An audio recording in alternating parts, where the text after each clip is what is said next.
Hello friends, welcome to my video. আজকে আমি তোমাদের সঙ্গে একটা সয়াবিনের রেসিপি শেয়ার করছি, যা আমার ছেলের খুব পছন্দ। সয়াবিনকে আমি একটা বাটিতে নিয়ে আমি সয়াবিনগুলোকে একটু বয়েল করে নিয়েছি নরম হওয়ার জন্য। তারপর এক সাইডে রেখে দিয়েছি বয়েল করে। এখানে আমি সয়াবিনের জন্য একটু সবজি কেটে নিয়েছি। তারপর সয়াবিন থেকে জল ছাড়িয়ে রেখেছি। পেঁয়াজ, আলু, কাঁচা লঙ্কা, আদা, রসুন, টমেটো আমি এগুলোকে মিক্সিতে গ্রাইন্ড করে নেব। তারপর কড়াই বসিয়ে তেল দিয়ে দিলাম কড়াইতে। আমার পেঁয়াজগুলো একটু বড় বড় করে কেটে নিলাম, যেহেতু আমি মাংসর মতো রান্না করব। পেঁয়াজগুলো কড়াইতে দিয়ে দিলাম। তারপর নাড়াচাড়া দিয়ে একটু ভেজে নিলাম পেঁয়াজগুলোকে হালকা করে। ভাজার পর যে মিক্সিতে গ্রাইন্ড করেছি মশলাগুলো দিয়ে দেবো। নাড়াচাড়া করে মশলাটা পেঁয়াজের সঙ্গে মিক্সড করে নেব। মিক্সড করার পর আমি এখানে একটা বাটিতে একটু ধনে গুঁড়ো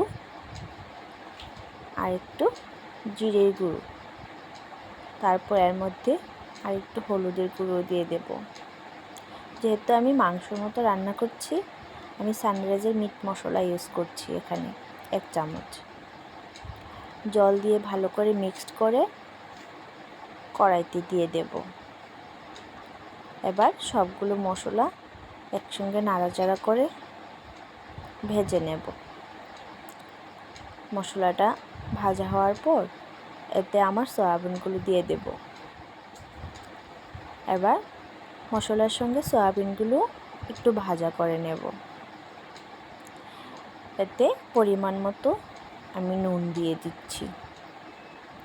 নুনটা মিক্সড করে আমি এর মধ্যে একটা আলু দিয়ে দিলাম, বড় বড় করে টুকরো করে।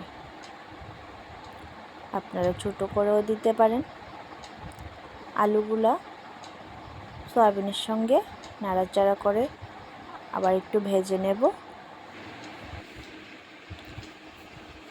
আলুটা সয়াবিনের সঙ্গে মিক্সড করার পর আমি এতে সানরাইজের গরম মশলা দিয়ে দিচ্ছি, কারণ সানরাইজের মশলা আমার খুব ভালো লাগে ফ্লেভারটা। আমি সানরাইজের মশলাই ইউজ করি। তো আমার আলু আর সয়াবিন মোটামুটি ভাজা হয়ে গেছে। নাড়াচাড়া দিয়ে আমি পরিমাণ মতো জল দিয়ে দেব।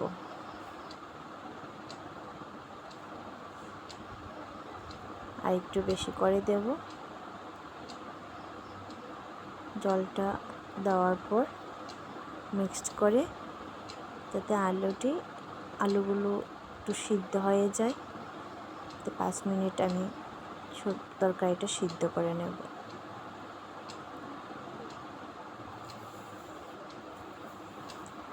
আমি